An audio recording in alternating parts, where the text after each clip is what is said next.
తెలంగాణ ప్రజలకు కావాల్సిన విషయ సమాచారం మొత్తాన్ని సమగ్రంగా క్షుణ్ణంగా మా ప్రతినిధుల ద్వారా చర్చించి మీకు చేరవేసేదే రిపోర్టర్స్ టైం.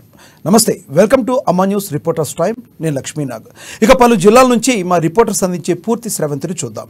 ముఖ్యంగా చూసుకుంటే భద్రాద్రి జిల్లా సంక్రాంతి పండుగకు సిద్ధమవుతున్నాయి పల్లెలు. కోడి పందాలకు సిద్ధమవుతున్నాయి పల్లెలు, పట్టణాలు. కోడి పుంజులకు కత్తులు కట్టి రెడీ అవుతున్న పందెంరాయుళ్లు. ప్రత్యేక ట్రైనింగ్ ఆధ్వర్యంలో ఫైటింగ్ ప్రాక్టీస్ చేస్తున్నారు పందెం కోళ్లు. దమ్మపేట మండలం పెద్దగొల్లగూడెంలో ఓ పామాయిల్ క్షేత్రంలో 10 ఏళ్లుగా పందాల కోసం ప్రత్యేకంగా కోడిపుంజుల పెంపకం జరుగుతుంది.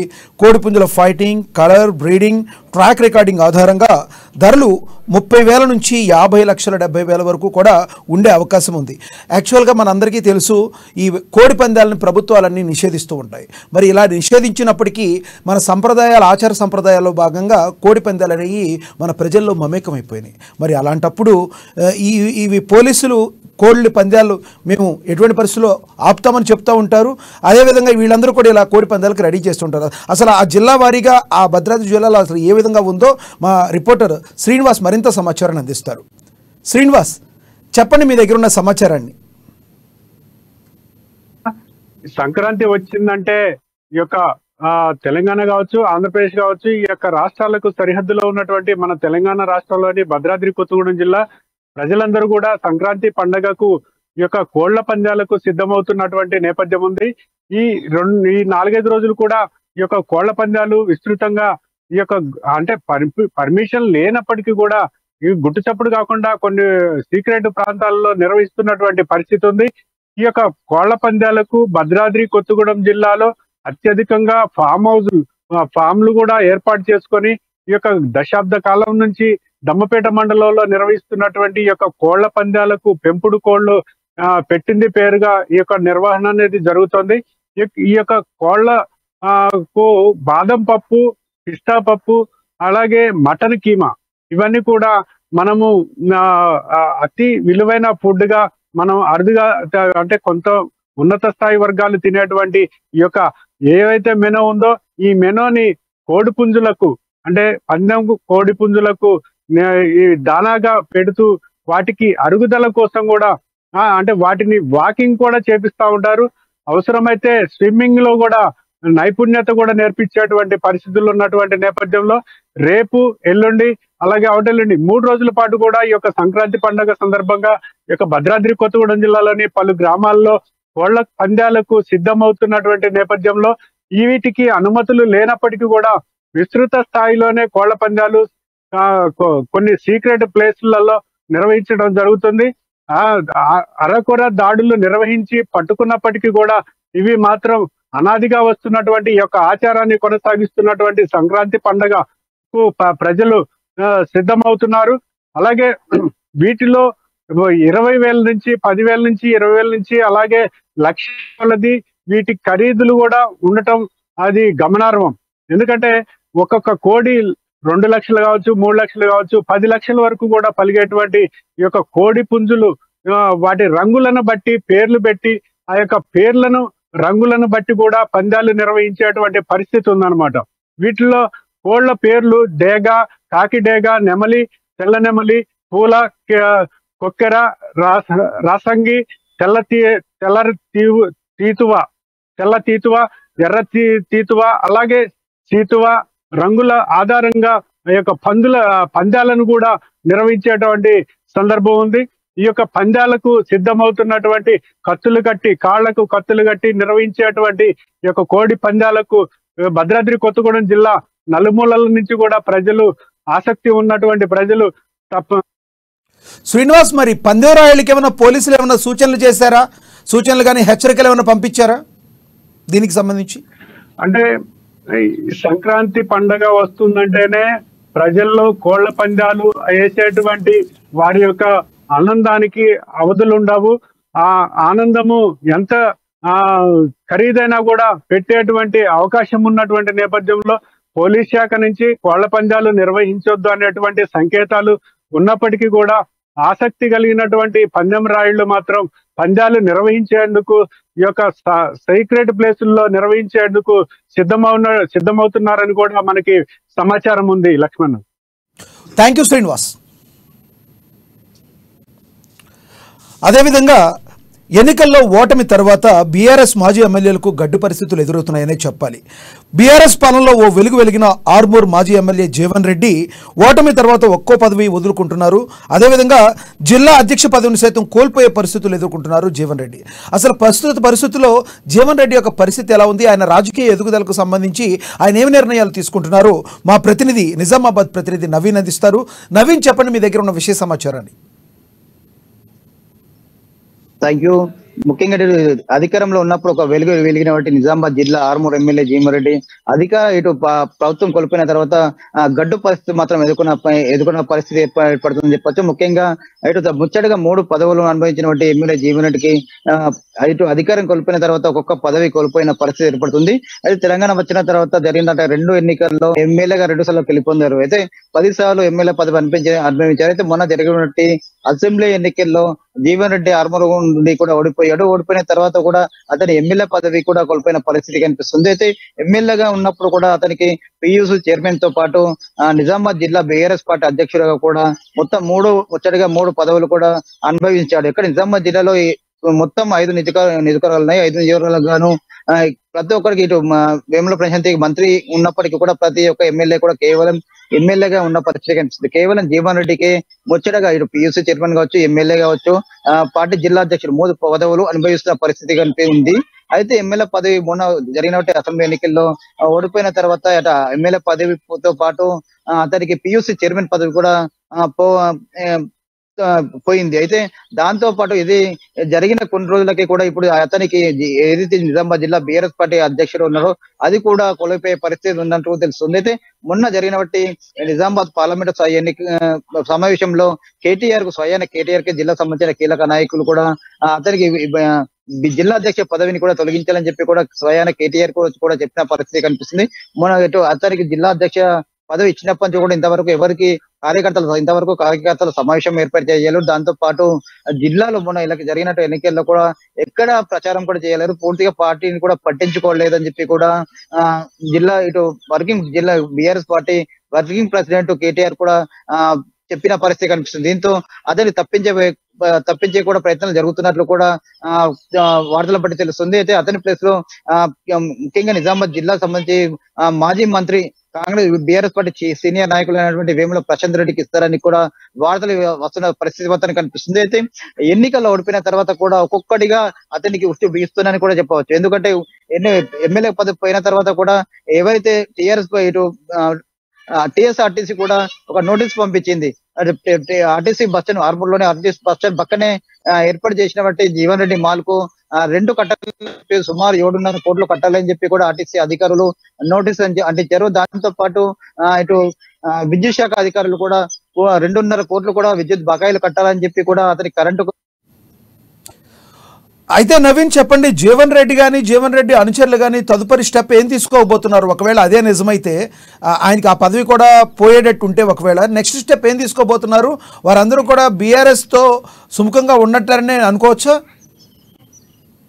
అంటే ప్రధానంగా చెప్పినట్టయితే కేవలం మొన్న ఈ నెల 7న జరిగినటువంటి పార్లమెంట్ స్థాయి సమావేశంలో కూడా జిల్లాకు చెందినటువంటి కీలక నేతలు కూడా అతని పదవి నుండి తొలగించాలి, అతని ప్లేస్ లో కూడా సీనియర్ నాయకుడు పార్టీ పగ్గాలు అప్పచెప్పాలని చెప్పి కూడా చెప్పిన పరిస్థితి కనిపిస్తుంది. అయితే ఇంతవరకు కూడా కేటీఆర్ కావచ్చు, కేసీఆర్ కావచ్చు, ఇక్కడ ఉండే కీలక నాయకురాలు రాబోయే ఎన్నికల్లో ఎంపీగా పోటీ చేస్తే అనుకున్నటువంటి కవిత కూడా ఇంతవరకు ఇలాంటి నిర్ణయం తీసుకోలేని పరిస్థితి కనిపిస్తుంది. అయితే జీవన్ రెడ్డికి కేసీఆర్ తో పాటు కేటీఆర్ కూడా అత్యంత సన్నిహితుడు. చాలా రోజులు ముఖ్యంగా ఇద్దరికి కూడా అత్యంత సన్నిహితంగా ఉన్న నాయకుడు జీవన్ రెడ్డి.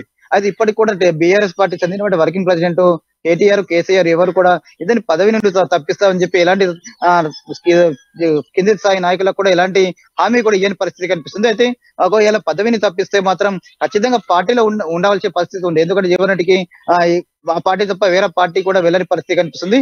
తర్వాత అతనికి ఒకవేళ పదవి తప్పిస్తే వేరే ఏదైనా పదవి ఇస్తారా, లేకుంటే ఎలా అతనికి నచ్చజెప్పే ప్రయత్నం చేశారు కూడా రానున్న రోజుల్లో వేచి చూడాల్సిన పరిస్థితి ఉందని చెప్పవచ్చు. Thank you Naveen. ఇక తదుపరి తీసుకుంటే ఖమ్మం నుంచి మా ప్రతినిధి ఉపేందర్ ఖమ్మం జిల్లా నుంచి అందిస్తారు. ఖమ్మం జిల్లాలో కొనసాగుతుంది కాంగ్రెస్ వేవ్.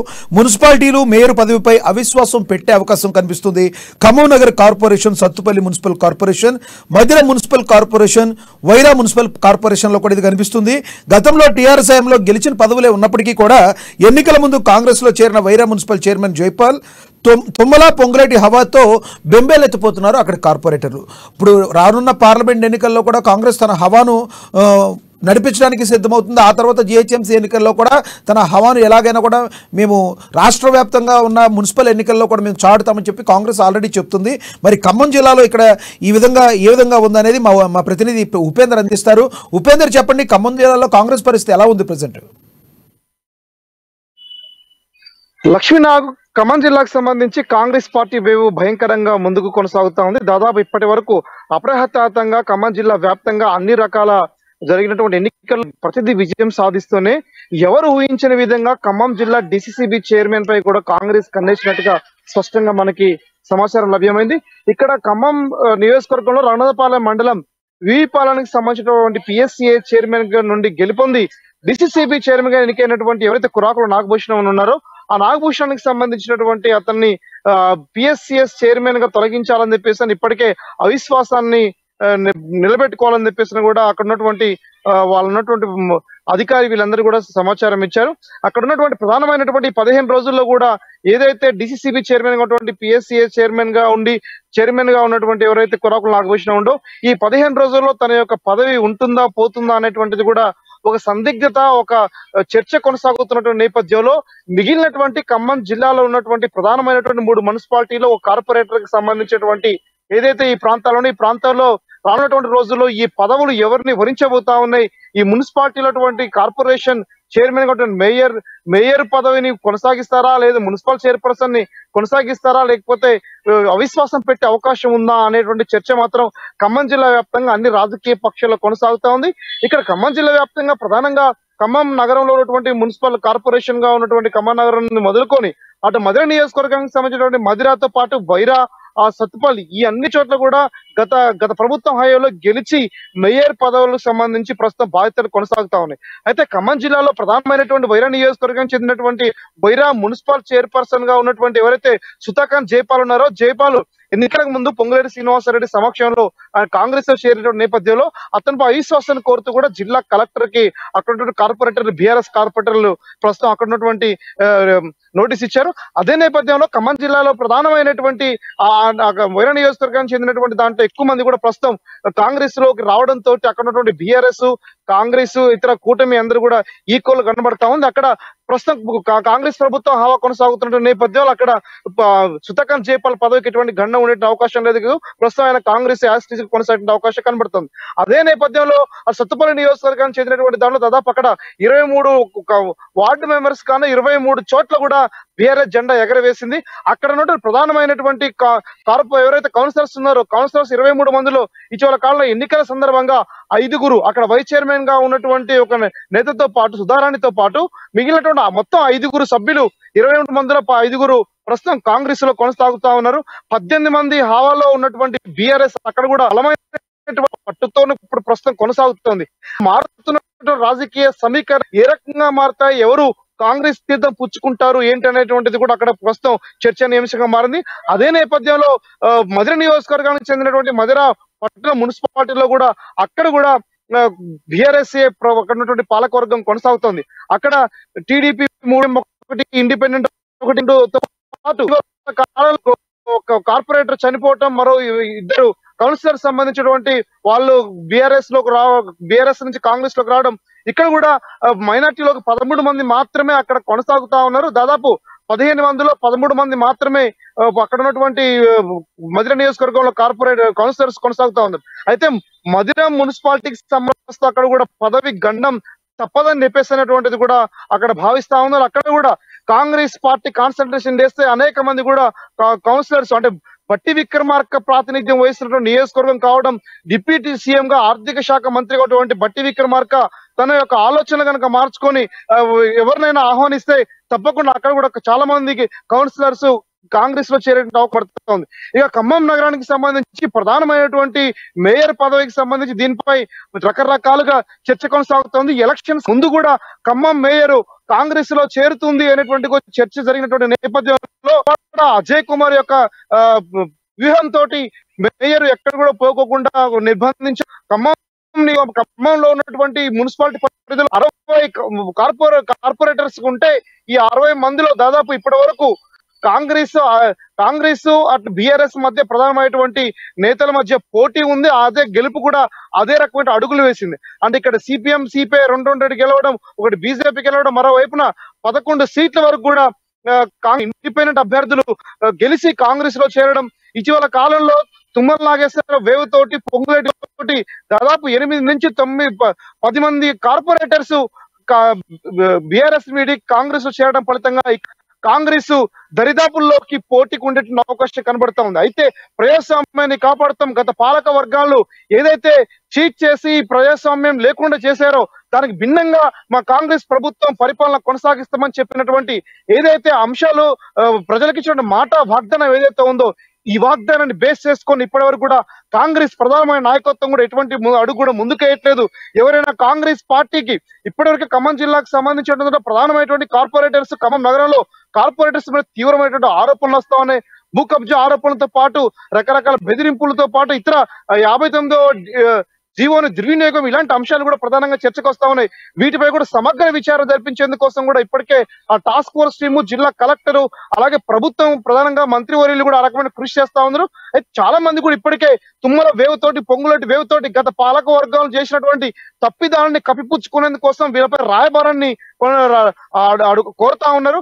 అయితే ఇప్పుడున్నటువంటి తుమ్మల పొంగులేటి శ్రీనివాసరెడ్డి ఎవరు కూడా ఇతర పార్టీ నేతలను ఎవరిని కార్పొరేటర్స్ ఎవరిని కూడా పార్టీలోకి ఆహ్వానించుకోకుండా కేవలం పరిపాలన పరమైనటువంటి అంశాల మీద దృష్టి పెడుతున్నటువంటి నేపథ్యంలో కొంత ఖమ్మం కార్పొరేషన్ కి సంబంధించినటువంటి మేయర్ పదవి కొంతకాలం కొనసాగే అవకాశం కనబడుతోంది.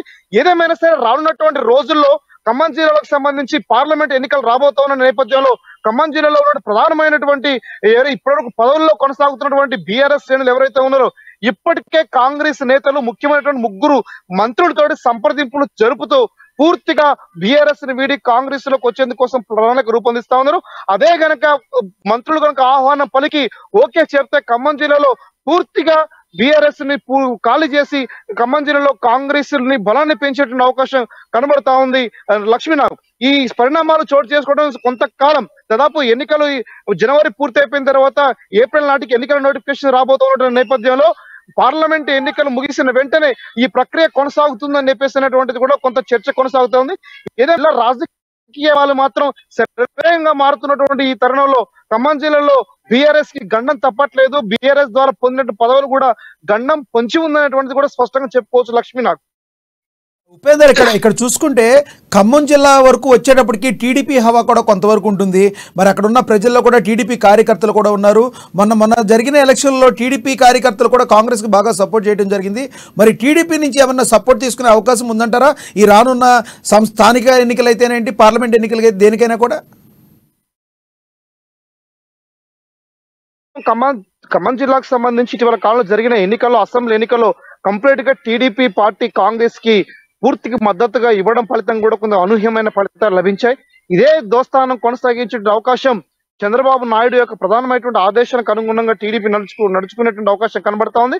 ప్రస్తుతం పార్లమెంట్ ఎన్నికల్లో టీడీపీ కాంగ్రెస్ తో జత కడుతుందా లేదా ఇండిపెండెంట్ గానే పోటీ చేస్తుందా అనేటువంటి అంశాల గురించి ఇంక కొంతకాలంలో కొంత స్పష్టత వచ్చే అవకాశం కనబడతా ఉంది. ఏదేమైనా సరే ఖమ్మం జిల్లాలో ఉన్నటువంటి అటు లెఫ్ట్ పార్టీస్ ఐడియాలజీ కావచ్చు, అటు కాంగ్రెస్ ఐడియాలజీ కావచ్చు, అదే టీడీపీకి సంబంధించి ఇటీవల కాలంలో చంద్రబాబుని అరెస్ట్ అంశం కావచ్చు, ఇవన్నీ పరిణామాలు కూడా పూర్తిగా బీఆర్ఎస్ కి వ్యతిరేకంగా ఉన్నటువంటి నేపథ్యంలో, ఇండియా కూటమికి అనుకూలంగా మారుతున్నటువంటి నేపథ్యంలో ప్రస్తుతం ఖమ్మం జిల్లాలో కొంత చర్చ మాత్రం రానున్నటువంటి ఎన్నికల్లో, పార్లమెంట్ ఎన్నికలకు సంబంధించి కాంగ్రెస్ సునాయాసమైన విజయం సాధిస్తుందనేటువంటి నమ్ముతూనే మరోవైపున అవసరమైనటువంటి నిర్మాణాన్ని కూడా పటిష్టం చేసుకోవాలని చెప్పేసి కూడా భావిస్తా ఉన్నారు. అంటే గత 10 సంవత్సరాల పాటు బీఆర్ఎస్ పాలకవర్గ సమయంలో ఖమ్మం జిల్లాలో ఉన్నటువంటి అనేక మంది కాంగ్రెస్ శ్రేణులు, ఇక్కడ ఉన్నటువంటి మంత్రి ఒత్తిళ్లతో పాటు అధికార పార్టీ యొక్క ఇబ్బందుల్ని కూడా తట్టుకొని కష్టకాలంలో కాంగ్రెస్ పార్టీని కాపాడుకున్నటువంటి నేతలు ఎవరైతే ఉన్నారో వీళ్ళందరికీ కూడా త్వరలో అంటే సంక్రాంతి పండుగ సందర్భంగా నామినేటెడ్ పోస్టులు వస్తాయని చెప్పేసి ఆశతో ఎదురు చూస్తున్నటువంటి నేపథ్యం కనబడతా ఉన్నటువంటి తరుణంలో రానున్న ఎన్నికల కంటే ముందు ఇప్పుడు 6 గ్యారంటీలు కావచ్చు, నామినేటెడ్ పోస్టులు కావచ్చు,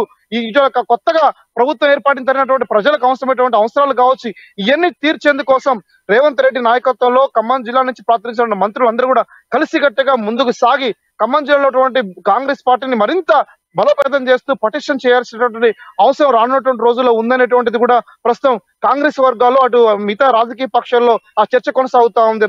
లక్ష్మీనాథ్, అయితే చెప్పండి, ఇప్పుడు పొంగులేటి శ్రీనివాసరెడ్డికి వైసీపీ నేత అయిన జగన్మోహన్ రెడ్డికి సత్సంబంధాలు నడుస్తూనే ఉన్నాయి. అయితే టీడీపీని కలుపుకు వెళ్లే విషయంలో పొంగులేటి శ్రీనివాస్ ప్రాబ్లం ఏమీ ఉండదంటారా? అక్కడ ఉన్న పొంగులేటి కానీ తుమ్మల కానీ రావడం అనేది కాంగ్రెస్లోకి అత్యంత బలం చేకూర్చిన మాట వాస్తవం. స్థానిక ఎన్నికల్లో ప్రజలను కలుపుకుని వెళ్ళగలరా కరెక్ట్గా వాళ్ళు? ఎస్ లక్ష్మీనాథ్, ఇటీవల కాలంలో పొంగులేటి శ్రీనివాసరెడ్డి మీడియా వేసిన ప్రశ్న అన్నిటి కూడా స్పష్టమైన సమాధానం కూడా చెప్పాడు. ఇటీవల కొన్ని ఛానల్స్ కూడా ఆ రకమైనటువంటి ఛానల్ ముఖంగా చెప్పారు. కొద్దిమంది ప్రజలు కూడా పొంగులేటి శ్రీనివాసరెడ్డి టీడీపీ తోటి తెలంగాణ రాష్ట్రంలో కలిసి కాంగ్రెస్ తరఫున పోటీ చేశారు, రానున్న పార్లమెంట్ కూడా దోస్తానం కొనసాగుతుంది, మీరు వైఎస్ జగన్ మిత్రులుగా ఉన్నారు కదా అని చెప్పేసి ప్రశ్నించిన దానికి క్లియర్ గా చెప్పాడు. నా రాజకీయానికి సంబంధించినటువంటి రాజకీయాలు వేరు, నాకున్నటువంటి నా బిజినెస్, నా వృత్తిపరమైనటువంటి విధానాలు వేరు.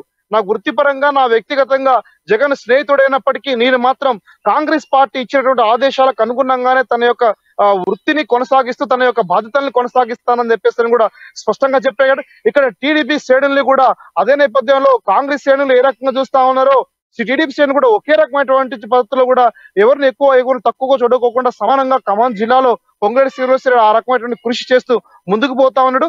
ఈ రాజకీయ పరిణామాల్లో ప్రస్తుతం తెలంగాణ రాష్ట్ర రాజకీయాలు దృష్టిలో పెట్టుకుని మాత్రమే ముందుకు కొనసాగుతున్నారు తప్ప ఇతర ఆంధ్ర ప్రాంతానికి చెందినటువంటి రాజకీయాల్ని పొంగులేటి శ్రీనివాసరెడ్డి ఏది కూడా పరిగణలోకి తీసుకోకపోవడం ఫలితంగానే ఈరోజు అద్భుతమైన ఫలితాలు వస్తా ఉన్నాయి.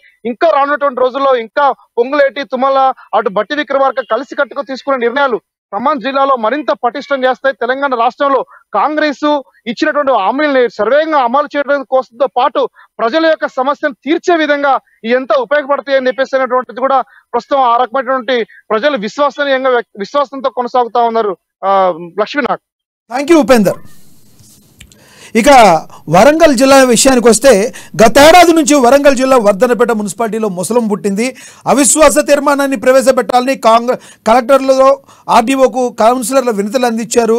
వర్ధనపేట మున్సిపాలిటీ చైర్మన్గా గత కొద్ది కాలంగా అసంతృప్తితో ఉన్న కౌన్సిలర్లు చైర్మన్కు వ్యతిరేకంగా 9 మంది కౌన్సిలర్లు కూడా నిరసన తెలియజేశారు. అదేవిధంగా గతంలో కౌన్సిలర్ను బుజ్జగించారు మాజీ ఎమ్మెల్యే ఆరూరి రమేష్. అలాగే బీఆర్ఎస్ ఓటమితో మరోసారి తెరపైకి అవిశ్వాస తీర్మానం గురించి కూడా రాబోతున్నట్లుగా సమాచారం తెలుస్తుంది. మరి మా వరంగల్ ప్రతినిధి స్వామి ఇదే విషయాన్ని గురించి అందిస్తారు. ఈలోపు వరంగల్ జిల్లా గురించి తెలుసుకుంటే వరంగల్ జిల్లా ఎప్పుడూ కూడా ఎడ్యుకేటెడ్ పీపుల్ బాగా ఉంటారు. ఎడ్యుకేటెడ్ పీపుల్ అందరూ కూడా సంస్థాగతంగా ఉండి ఎడ్యుకేటెడ్ పీపుల్ యొక్క ఓట్ అనేది చాలా ఇంపార్టెంట్గా ఉంటుంది.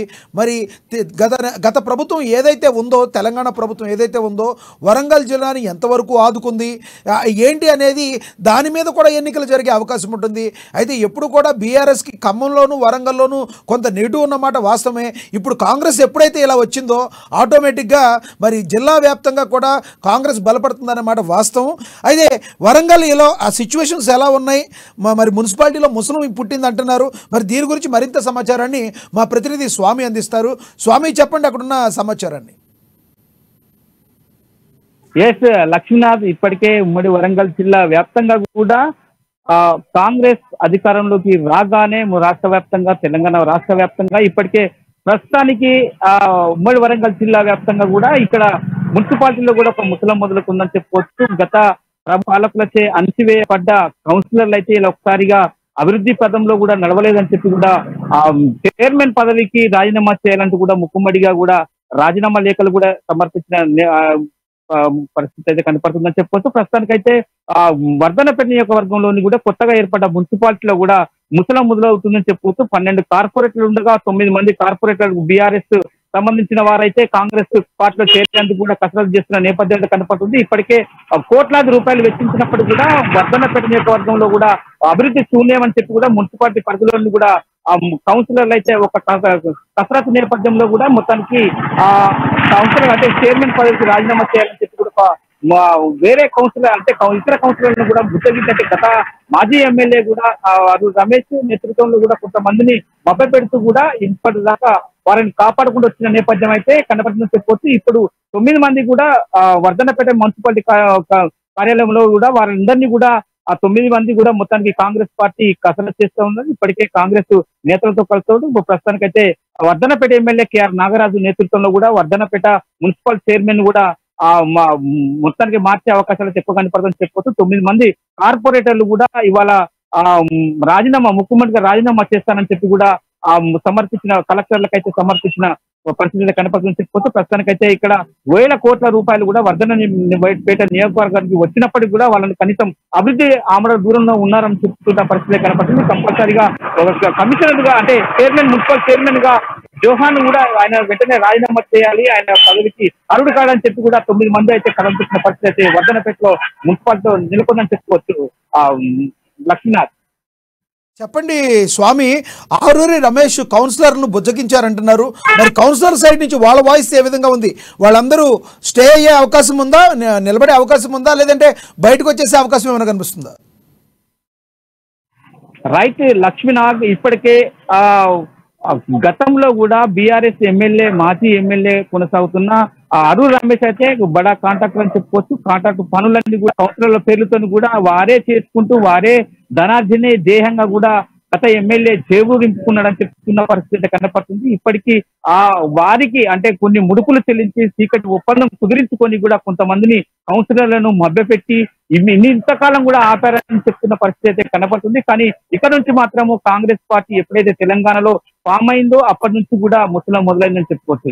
ఈ ఒక్క వర్ధన్నపేటే కాదు, కానీ ఉమ్మడి వరంగల్ జిల్లా వ్యాప్తంగా ఇటు నర్సంపేట కావచ్చు, గ్రేటర్ మున్సిపాలిటీ వరంగల్ లో కావచ్చు, దరిదాపుగా కూడా ఇవంతా ఒక చాప కింద నీరులా రేవంత్ రెడ్డి నాయకత్వాన్ని బలపరిచేందుకు కూడా ఉమ్మడి వరంగల్ జిల్లాలో ఒక కాంగ్రెస్ ఎంపీలు కావచ్చు, ఎమ్మెల్యేలు కావచ్చు, మంత్రులు కావచ్చు ఇప్పటికే కసరత్తు చేసిన నేపథ్యం అయితే కనపడుతుందని చెప్తున్న పరిస్థితి కనపడుతుంది. ఇప్పటికీ వారి అయితే ఆరూరి రమేష్ ఎప్పుడైతే ఓటమి పాలయ్యారో అప్పటి నుంచి కూడా వర్ధన్నపేట మున్సిపాలిటీలో ఒక ముస్లిం మొదలైందని చెప్పుకోవచ్చు.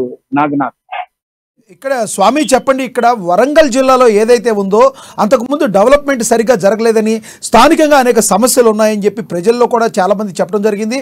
మరి ఆ సమస్యలను బేస్ చేసుకుని ఇప్పుడు స్థానికంగా కూడా ఓట్లేసే అవకాశం ఉందంటారా? ఖచ్చితంగా స్థానిక ఎన్నికల్లో కూడా అంటే ఇప్పుడు ఎంపీ లోక్సభ ఎన్నికల్లో కూడా గతంలో కూడా బీఆర్ఎస్ ఇక్కడికి వర్ధన్నపేట అంటే వరంగల్ పార్లమెంట్ లో వస్తుంది. ఇక్కడ నుంచి కూడా రానున్న ఎన్నికల్లో ఇటు సర్పంచ్ కావచ్చు, ఇటు మళ్ళీ ఎంపీటీసీ జెడ్పీటీసీలే కావచ్చు, ఇప్పుడు ప్రస్తుతానికి రేపో మాపో జరుగుతున్న ఎంపీ ఎలక్షన్లు కావచ్చు కాంగ్రెస్ కు కైవాసం చేసే అవకాశాలు అయితే ఎక్కువ కనపడుతున్నాయి. ఎందుకంటే 9 సంవత్సరాల పాలనలో కూడా తెలంగాణలోని కూడా ఉమ్మడి వరంగల్ జిల్లా వ్యాప్తంగా కొంతమంది అధికారులే కావచ్చు, లేక తెలంగాణ వాదులే కావచ్చు, తెలంగాణ కోసం పోరాటం ప్రాణ త్యాగం చేసిన లాఠీ దెబ్బలు తిన్న తెలంగాణ ఉద్యమకారులే కావచ్చు ఇప్పటికీ అణచివేయబడ్డారని చెప్పి కూడా వాళ్ళు ఒక్కసారిగా గల్లం బిగిలించి సోనియా నాయకత్వం వర్ధిల్లాలంటూ కూడా సోనియా గాంధీ ప్రవేశపెట్టిన 6 గ్యారంటీల కార్డులను కూడా ముందుకు తీసుకువెళ్తూ ఇప్పటికే కాంగ్రెస్ కు అపురూపమైన వైభోగం వచ్చిందని చెప్పుకోవచ్చు. ఇప్పటికే ప్రస్తుతానికైతే ఇప్పుడు వచ్చే రానున్న ఎన్నికల్లో కూడా ఎంపీ కాంగ్రెస్ పార్టీ ఎవరైతే బలపరుస్తారో వారికి ఓటు వేసే ఖచ్చితంగా విజయ సోపానాలు అయితే కాంగ్రెస్ వైపే వీస్తున్నాయని చెప్పుకోవచ్చు. మొత్తానికైతే ఇప్పటికీ ఉమ్మడి వరంగల్ జిల్లా వ్యాప్తంగా కూడా ఖచ్చితంగా 2 పార్లమెంట్ నియోజకవర్గాలలో కూడా కాంగ్రెస్ కైవాసం చేసుకోబోతుంది. ఇప్పటికే అంటే ఒక్కొక్క లీడర్లను కూడా కలుసుకొని కూడా సీక్రెట్ ఒప్పందాలతో కూడా ఇప్పటికీ దర్దాపుగా కూడా అంటే మున్సిపాలిటీలో ముసలం మొదలవుతున్న పరిస్థితి అయితే కనపడుతుంది. అదే విధంగా మండల పార్టీ కూడా జిల్లా నాయకత్వంలో కూడా ఒక్కొక్కరుగా మొత్తానికి కాంగ్రెస్ బూటికి చేరే అవకాశాలు అయితే ఎక్కువ కనపడుతుందని చెప్పుకోవచ్చు. మొత్తానికి ఇక్కడ అంటే లక్ష్మీనాథ్ ఇప్పుడు ప్రస్తుతానికైతే వర్ధన్నపేటలో కూడా చాలా కాంగ్రెస్ మున్సిపాలిటీ పీఠం అయితే కాంగ్రెస్ కైవాసం చేసుకోబోతుందని చెప్పుకోవచ్చు. నాకు థ్యాంక్ యూ స్వామి. అదేవిధంగా కరీంనగర్ ప్రతినిధి శ్రీకాంత్ ఆ జిల్లా యొక్క విశేషాల గురించి మనకు చెప్పే అవకాశం ఉంది. దానిలో పెద్దపల్లి జిల్లా రామగిరి మండలంలో పర్యటించిన మంత్రి శ్రీధర్ బాబు కల్వచర్ల గ్రామంలో పల్లె దవాఖానాను ప్రారంభించారు. మంత్రి ప్రజలకు మెరుగైన వైద్య సేవలు అందించాలని వైద్యులకు శ్రీధర్ బాబు ఆదేశాలు జారీ చేయడం జరిగింది. అదేవిధంగా రోగులు ఇబ్బందులు పడకుండా చూడాలని పలు సూచనలు కూడా చేశారు. మరి ఇదే విషయానికి సంబంధించి మరింత సమాచారాన్ని మా ప్రతినిధి శ్రీకాంత్ అందిస్తారు. శ్రీకాంత్, చెప్పండి, కరీంనగర్లో పెద్దపల్లి జిల్లా రామగిరి మండలంలో శ్రీధర్ బాబు పర్యటించారు, అక్కడ ఉన్న విషయాలు చెప్పండి. Thank you Lakshminath. ఏదైతే రాష్ట్ర ఐటీ శాఖ మంత్రి దుద్దిల్ల శ్రీధర్ బాబు ఆయన నియోజకవర్గంలోని పెద్దపల్లి జిల్లా ఏదైతే రామగిరి మండలంలో పర్యటించిన పరిస్థితితో ఉంది. అంటే ఆ మండలానికి సంబంధించి కల్వచెర్ల గ్రామంలో ఏదైతే బస్తీ దవాఖానాతో పాటు నూతన గ్రామ పంచాయతీ కార్యాలయాన్ని కూడా ప్రారంభించిన పరిస్థితి. అయితే దాదాపు మంత్రి హోదాలో అది ఇది వచ్చిన అనంతరం కూడా పల్లె దవాఖానా అంటే ఆరోగ్య తెలంగాణ దిశగా కూడా కాంగ్రెస్ పార్టీ అడుగులు ఇస్తుందని చెప్పేసి ఆయన అక్కడి ప్రజలకు భరోసానిచ్చే ప్రయత్నాలు అయితే చేశారు. అయితే ఇదంతా కూడా ఏదైతే మహిళలకు పెద్ద పీట వేస్తున్నామని చెప్పేసి ఇప్పటికే మహాలక్ష్మి పథకంలో భాగంగా కూడా మహిళలకు ప్రతి నెల 2500 పాటు ఇప్పటికే ఆర్టీసీ బస్సులలో ఉచిత ప్రయాణాన్ని కూడా అందుబాటులో ఉంది. అంటే ఏదైతే మహిళలకు సబ్బండ వర్గాలకు పెద్దపీట వేస్తున్నామో కాంగ్రెస్ పార్టీ ఇందిరమ్మ రాజ్యాన్ని ఏర్పాటు చేస్తుందని చెప్పేసి కూడా ఆయన స్థానికంగా ప్రజలతో ముచ్చరించిన పరిస్థితి నెలకొంది. అంటే ఖచ్చితంగా అంటే ఏదైతే నిరుపేదలకు పల్లెల నుండి పట్టణాలకు వెళ్లి జిల్లా కేంద్రాల వరకు వెళ్లి ఏదైతే వైద్యం కోసం వెళ్లాల్సిన పని లేకుండా స్థానికంగా బస్తీ దవాఖానాలను అభివృద్ధి చేసి ప్రతి దానికోసం కూడా చికిత్స కోసం కూడా వైద్యులు సిద్ధంగా ఉండాలి. అన్ని రకాల మందులన్నీ అందుబాటులో ఉంచాలి, మెరుగైన వైద్యం అందించాలి, ఆ రోగులకు ఎట్టి పరిస్థితులలో ఇబ్బందులు తలెత్తకుండా కూడా మంచి సౌకర్యమైన వసతులు కల్పించాలంటూ ఆయన సిబ్బందికి సూచించిన పరిస్థితి. మున్సిపాలిటీకి సంబంధించి ఏదైతే ఆ గ్రామంలోని రోడ్డుకు సంబంధించి 20 లక్షల కోట్లతో కూడా గ్రామానికి సంబంధించి నిధులు కూడా మంజూరు చేపిస్తానని ఆయన ఒక హామీ ఇచ్చిన పరిస్థితి. మొత్తంగా చూసుకుంటే ఇందిరమ్మ రాజ్యం కాంగ్రెస్ పార్టీతో మాత్రమే సాధ్యమంటూ కూడా మంత్రి శ్రీధర్ బాబు ఆ స్థానిక తన నియోజకవర్గంలో ప్రజలకైతే ఒక హామీ ఇచ్చిన పరిస్థితి అయితే ఉంది. అయితే ఇటు ప్రతి నెల ఏదైతే మొన్న ఇప్పటి వరకు తీసుకున్న ఏదైతే దానికి సంబంధించి దరఖాస్తులకు పెద్ద ఎత్తున కూడా దరఖాస్తులు రావడంతో ఆ దరఖాస్తుల్లో దాదాపుగా ఇళ్ల సమస్యలపై గాని రేషన్ కార్డుల సమస్యలపై గాని ఇలా ప్రతి అంశాన్ని కూడా క్షుణ్ణంగా పరిశీలించి అర్హులైన ప్రతి ఒక్కరికి కూడా సంక్షేమ పథకాలను అందించే దిశగా కూడా తమ ప్రభుత్వం ముందుకెళ్తుందని చెప్పేసి కూడా ఆయన ఒక స్పష్టమైన హామీని అయితే ఇచ్చారు. అంటే గత ప్రభుత్వం తెలంగాణ రాష్ట్రం ఏర్పాటు అయ్యాక దాదాపు దశాబ్ద కాలంగా కూడా పెద్ద ఎత్తున కూడా అక్రమాలు చోటు చేసుకున్నాయని కాంగ్రెస్ పార్టీ మాత్రం సబ్బండ వర్గాలకు ఖచ్చితంగా ఒక న్యాయం చేస్తుందని చెప్పేసి ఆయన ఒక ధీమానైతే వ్యక్తం చేసిన పరిస్థితి ఉంది. అంటే స్థానికంగా ఉన్న ప్రజలకు ఏదైతే మౌలిక వసతులు తప్పకుండా తన నియోజకవర్గాన్ని పెద్ద ఎత్తున కూడా అభివృద్ధి చేస్తాను, మౌలిక వసతులు కల్పిస్తామని చెప్పేసి కూడా అతి త్వరలోనే మిగతా 6 గ్యారంటీకి సంబంధించి ఇప్పటికే 2 గ్యారంటీ పథకాలు అందులో ముఖ్యంగా కూడా 5 లక్షల నుండి 10 లక్షలకు ఆరోగ్యశ్రీని పెంచడము ఏదైతే ప్రతి ఒక్క అంటే నిరుపేదలకు ప్రతి ఒక్కరికి ఉపయోగకరంగా కూడా ఈ వైద్య సేవలు అందుబాటులో ఉంటాయని కూడా ఆయన హర్షం వ్యక్తం చేసిన పరిస్థితి. అంటే భవిష్యత్తులో మిగతా 6 గ్యారంటీ పథకాలకు సంబంధించి 4 గ్యారంటీ 100 రోజుల వ్యవధిలో కూడా మిగతా హామీలన్నీ కూడా పూర్తి స్థాయిలో అమలు చేస్తామని చెప్పేసి ఒక హామీని అయితే ఇచ్చారు. లక్ష్మణ్ శ్రీకాంత్, ఇక్కడ చెప్పండి, ఇక్కడ పల్లె దవాఖానా ఏదైతే ప్రారంభించారో శ్రీధర్ బాబు, దాన్ని ప్రారంభించడం పట్ల అక్కడ ఉన్న ప్రజలు ఏమనుకుంటున్నారు? పల్లె దవాఖానా ప్రారంభించడం పట్ల అయితే ఐటీ శాఖ మంత్రి దుద్దిల్ల శ్రీధర్ బాబుకు ఈ నియోజకవర్గంలో పెద్ద ఎత్తున కూడా పట్టుందని చెప్పొచ్చు. తండ్రి శ్రీపాదరావు రాజకీయాల్లో దశాబ్దాల కాలంగా కూడా వీరిరువురు కూడా తండ్రి బాటలోనే కూడా తనయుడు కూడా నడుస్తున్నాడు. అంటే గతంలో చాలా పెద్ద ఎత్తున కూడా అంటే కేవలం ఒక్కసారి అంటే రాష్ట్ర వ్యాప్తంగా కారు హవా కొనసాగిన నేపథ్యంలో కూడా ఉమ్మడి కరీంనగర్ జిల్లా నుండి మంత్రి నియోజకవర్గం నుంచి కాంగ్రెస్ పార్టీతో గెలిచిన ఏకైక ఎమ్మెల్యే శ్రీధర్ బాబు. ఈ శ్రీధర్ బాబు ప్రతి నియోజకవర్గంలో ఉన్న ప్రతి గ్రామంలో ప్రజలు దాదాపుగా పెద్ద ఎత్తున పట్టం కడతారని చెప్పుకుంటారు. అంటే సౌమ్యుడిగా ఎక్కడ కూడా అభాండాలు లేకుండా సౌమ్యుడిగా అంటే ఎలాంటి ఏదైతే దర్పాన్ని కూడా ప్రదర్శించకుండా సౌముడిగా కూడా ప్రతి ఒక్కరితో పేరు పేరున మమేకమవుతూ కూడా ఆ నియోజకవర్గంలో అందరికీ అందుబాటులో ఉంటూ, అంటే దాదాపు ప్రతి ఒక్కరిని కూడా పోయే గుణం మంత్రి శ్రీధర్ బాబు సొంతం అని చెప్పొచ్చు. ఈ నేపథ్యంలో అక్కడ ఈ ఏదైతే ఈ పల్లె దవాఖానాతో పాటు నూతన గ్రామ పంచాయతీని ప్రారంభించడమే కాకుండా కొత్తగా కూడా అంటే భవిష్యత్తులో ఆ గ్రామానికి సంబంధించి సీసీ రోడ్డు నిర్మాణం కానీ ఇతరత్ర అభివృద్ధి కార్యక్రమాల పట్ల కూడా శ్రీధర్ బాబు స్పష్టమైన హామీ ఇవ్వడం పట్ల స్థానిక ప్రజలంతా కూడా ఇందిరమ్మ రాజ్యం వచ్చిందంటూ కూడా హర్షం వ్యక్తం చేస్తున్నారు. అయితే ఈసారి మంత్రి హోదాలో అంటే 2 కీలక శాఖలకు మంత్రిగా వచ్చిన తర్వాత కూడా అంటే తమ జిల్లాకు చెందిన నేత 2 కీలక శాఖలకు మంత్రిగా బాధ్యతలు నిర్వహించడం పట్ల కూడా స్థానికంగా ప్రజలు పెద్ద ఎత్తున హర్షం వ్యక్తం చేస్తున్నారు. లక్ష్మణ్, ముఖ్యంగా శ్రీకాంత్ చెప్పండి, ముఖ్యంగా దవాఖానా ఏదైతే ప్రారంభించారో ఆ దవాఖానాలో ప్రజలకు కావాల్సిన అన్ని ఎక్విప్మెంట్ అంతా రెడీగా ఉందా అక్కడ? మరి 100% ప్రజలందరికీ కూడా అందుబాటులో ఉన్నాయా అన్ని ఎక్విప్మెంట్? ఇప్పటికే బస్తీ దవాఖానా దాదాపు కేవలం అంటే ఏదైతే వైద్య సేవలకు మెరుగైన వైద్య సేవలకు అంటే దాదాపుగా అంటే ఈ రోజు డాక్టర్లకు కూడా సిబ్బందికి కూడా సూచించిన సందర్భం కూడా ఇదే.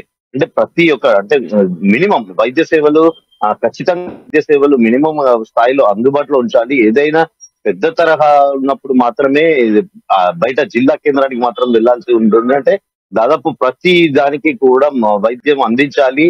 అందుకు సంబంధించిన పరికరాలు ఏదైతే మందులు కూడా అందుబాటులో ఉంచాలంటూ కూడా వైద్యులకు సూచించిన పరిస్థితి. అది ఈ రోజే ప్రారంభించడంతో మరికొద్ది రోజుల్లో పూర్తి స్థాయిలో కూడా ఈ వైద్యశాలలో వైద్య సేవలు అందుతాయని చెప్పేసి స్థానికంగా కూడా హర్షం వ్యక్తం చేసిన పరిస్థితి ఉన్నది.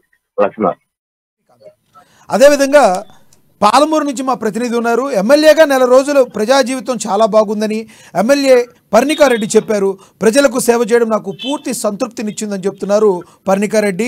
మా తాత తండ్రి స్ఫూర్తితో నారాయణపేటను అన్ని రంగాల్లో అభివృద్ధి చేస్తానని, డాక్టర్ కోర్స్ పూర్తి చేస్తూనే నియోజకవర్గ అభివృద్ధిపై దృష్టి సారిస్తానని చెప్పారు పర్ణికారెడ్డి. కుటుంబ సభ్యులు ప్రజలు నాకు పూర్తి సహకారం అందిస్తున్న పర్ణికారెడ్డితో మా ప్రతినిధి పాలమూరు ప్రతినిధి ప్రదీప్ ఫేస్ టు ఫేస్.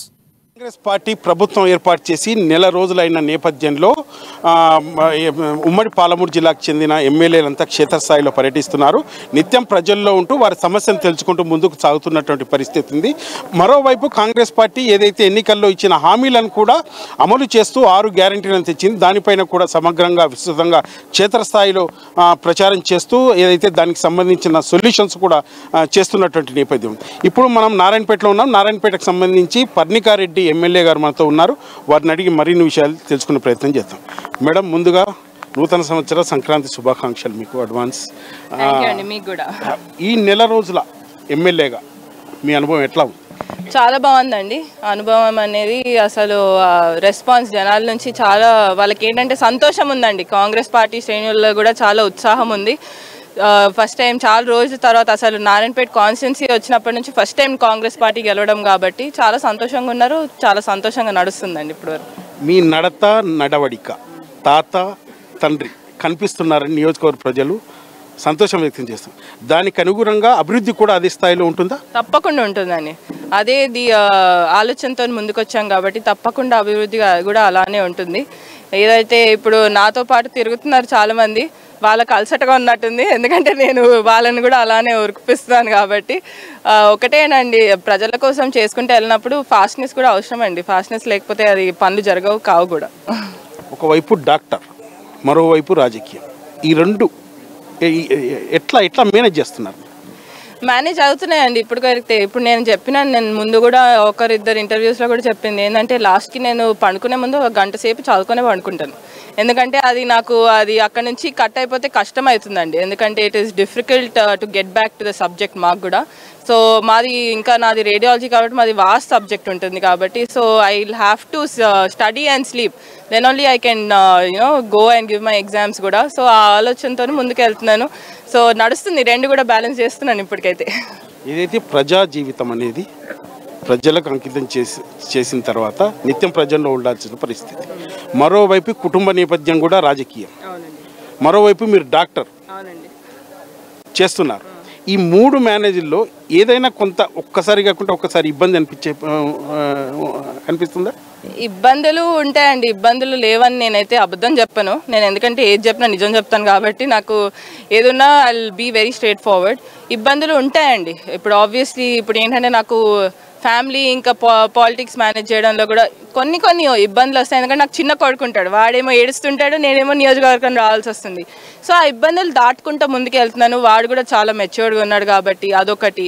రాజకీయ పరంగా అంటారు, దీని పరంగా డాక్టర్ అన్నీ ఉంటాయి. సో అవన్నీ మేనేజ్ చేసుకోండి. నేను ముందు నుంచి కొంచెం ఏంటంటే మల్టీ టాస్కింగ్ చేయడం అలవాటు. సో ఆ మల్టీ టాస్కింగ్లో ఇదొక మల్టీ టాస్కింగ్ నడుస్తుంది. సో ఫార్ సో గుడ్ అండి.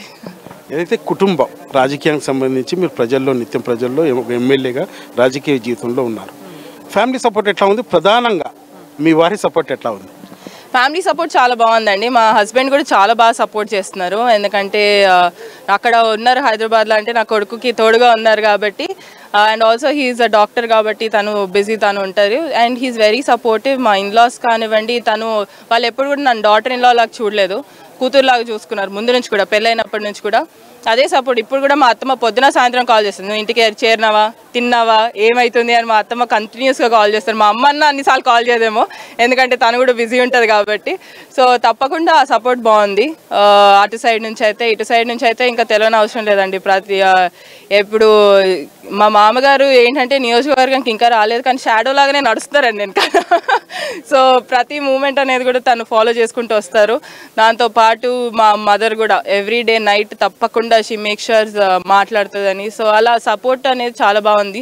మా తమ్ముడైతే చెప్పనవసరం లేదండి, ఊకే ఫోన్ చేస్తాం, ఎక్కడున్నావు, ఏం చేస్తున్నావు అని అడుగుతుంటాడు. So that way everybody is very supportive.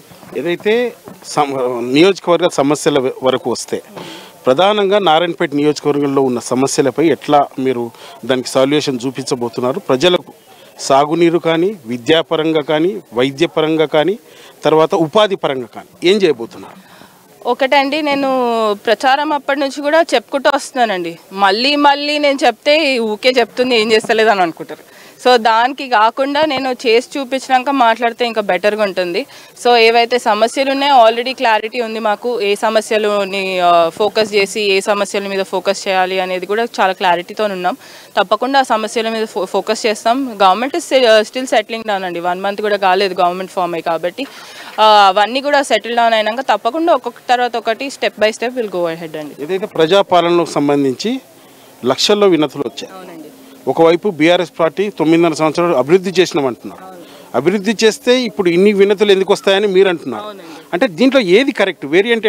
ఎట్లా మీరు దీన్ని బేస్ చేస్తారు? మీరు యాక్చువల్లీ అండి ఈ క్వశ్చన్ నన్ను కాకుండా ప్రజల్లో అడిగితే ఇంకా క్లారిటీ ఉంటుందండి. ఎందుకంటే వాళ్ళకి ఇన్ని సమస్యలు ఇంకా ఉన్నాయా అమ్మా అని మీరు వాళ్ళని అడగాలి. ఎందుకంటే మాకు కూడా ఒక షాక్ లాగానే వచ్చిందండి, నేను నిజం చెప్తాను. ఎందుకంటే ఇన్ని వినతి పత్రాలు, ఇన్ని దరఖాస్తులు అయినాయి అంటే కూడా ఎక్కడనో దేవర్ లాగింగ్ బిహైండ్, ఎక్కడనో they missed out on so many issues అని కూడా చెప్తాను. సో అలా చూసుకుంటే తప్పకుండా ఏదైతే మేము ఇచ్చిన మాటని నిలబెట్టుకునే బాధ్యత కూడా మాకుంది కాబట్టి తప్పకుండా అందరినీ అర్హులైన ప్రతి ఒక్కరిని కూడా ఐడెంటిఫై చేసి వాళ్ళకి అందేటట్టు మేము కూడా చూస్తామండి. ఏదైతే రానున్న పార్లమెంట్ నియోజకవర్గాలు ఎన్నికలు సమీపిస్తున్నాయి కాబట్టి ఈ ప్రజాపాలన పేరిట 6 గ్యారెంటీలు తెచ్చింది కాంగ్రెస్ ప్రభుత్వం, విపక్షాలు విమర్శిస్తున్నాయి. మరోవైపు బీఆర్ఎస్ పార్టీ అభివృద్ధి పేరిట అవినీతి చేసిందని అంటున్నారు. మరి ఇన్ని పథకాలకు నిధులు ఎక్కడి నుంచి తెస్తారని ప్రతిపక్ష పార్టీలు అంటున్న నేపథ్యం ఎట్లా దీన్ని చూస్తారు? ఒకటండి, ఇప్పుడు నిధులు ఎలా వస్తాయి, ఏమొస్తాయి, అది ఇది అని ప్రశ్నలు ఇప్పుడు కాదండి, ప్రతి గవర్నమెంట్ ఫామ్ అయినప్పుడు ప్రతి వాళ్ళు కూడా అడిగే క్వశ్చనే. ఇప్పుడు ఒకటే ఏంటంటే మాకు ఇప్పుడు అప్పులు ఎన్ని ఉన్నాయి, మీకు ఇన్ని అప్పులు ఉన్నాయని మేము చెప్పడం జరుగుతుంది. కాబట్టి అప్పట్లో వాళ్ళు కూడా విమర్శించారండి, విమర్శించకుండా వాళ్ళు కూడా లేరు. సో వాళ్ళని ఏంటంటే ఒకటే ఏంటంటే ఇప్పుడు కాంగ్రెస్ ప్రభుత్వం చాలా రోజుల తర్వాత అధికారంలోకి వచ్చింది, వాళ్ళు ఏంటంటే చాలా రోజుల తర్వాత అధికారం దిగిపోయారు. సో అది కూడా డైజెస్ట్ కావడానికి టైం పడుతుండొచ్చు. సో తప్పకుండా మేము ఇచ్చిన 6 గ్యారెంటీలు కానివ్వండి ఏవైతే ఉన్నాయో అవన్నీ కూడా అమలు చేసుకుంటూ వస్తామండి. ఇప్పుడు చెప్పామంటే చేసి తీరాలి, ప్రజలకు చెప్పాము ఇంత ఓపెన్గా అంటే తప్పకుండా చేసి తీరుతాం. ముందు నుంచి కూడా ముఖ్యమంత్రి గారు అంటూ వచ్చారు, ట్రాన్స్పరెంట్ గవర్నమెంట్గా ఉంటాము, అలానే ఉంటాము, చెప్పుకుంటేనే ముందుకెళ్తామండి. ఇదైతే రేవంత్ రెడ్డి సొంత నియోజకవర్గం, అంటే పక్కపక్కనే ఉన్న నియోజకవర్గాలు, తర్వాత ఉమ్మడి జిల్లా నుంచి 12 కాంగ్రెస్ గెలిచిన నేపథ్యం అంటే రేపు రాబోయే రోజుల్లో 2 లోక్సభ స్థానాలు రేవంత్ రెడ్డి గారు కానుక ఇవ్వబోతున్నారా? తప్పకుండా అండి. కాంగ్రెస్ ప్రభుత్వం కూడా 2 లోక్సభ ఇవి కూడా తప్పకుండా తీసుకుంటాము, గెలిచి చూపిస్తాము. ఎందుకంటే ముఖ్యమంత్రి గారి జిల్లా అంటాం కాబట్టి తప్పకుండా గెలిపించుకోవడం మా బాధ్యత కూడా. దాంట్లో తప్పకుండా 2 పార్లమెంట్ సీట్లు కూడా కాంగ్రెస్ పార్టీ గెలుస్తుందండి. రాబోయే 5 సంవత్సరాలు నారాయణపేట ఎమ్మెల్యే పర్ణికారెడ్డి గారు నారాయణపేట నియోజకవర్గంలో ఏం చేయబోతున్నారు? అదే అండి, నేను ఇంతకుముందు చెప్పినట్టు ఊకే చెప్పడం కాకుండా చేసి చూపిస్తానండి. సో డెవలప్మెంట్ ఎలా ఉంటుంది, ఏ దిశగా ముందుకెళ్తానో అనేది కూడా చేసి చూపిస్తాను. That is even more better. చూడడం ఈజ్ ఈవెన్ మోర్ బెటర్ అని నేను చెప్పడం అండి. ఏదైతే నారాయణపేట నియోజకవర్గ అభివృద్ధి తన లక్ష్యం అంటూ రాబోయే 5 సంవత్సరాలు ఒక ప్రణాళికాబద్ధంగా తాను ఏదైతే డెవలప్మెంట్ గురించి ఆలోచించి అది చేస్తానంటూ ఏదైతే కాంగ్రెస్ పార్టీ ఇచ్చిన 6 గ్యారెంటీలను కూడా అమలు చేసి 100 రోజుల్లో అమలు చేసి చూపిస్తామంటున్నారు. దీనికి సంబంధించి నారాయణపేట నియోజకవర్గంలో అభివృద్ధి లక్ష్యంగా దీనికి సంబంధించి తన కుటుంబం కూడా తనకు సపోర్టుగా. Thank you Pradeep. ఇవి ఈనాటి రిపోర్టర్స్ టైమ్స్ అప్డేట్స్. చూస్తూనే ఉండండి అమ్మా న్యూస్, నిజం కోసం.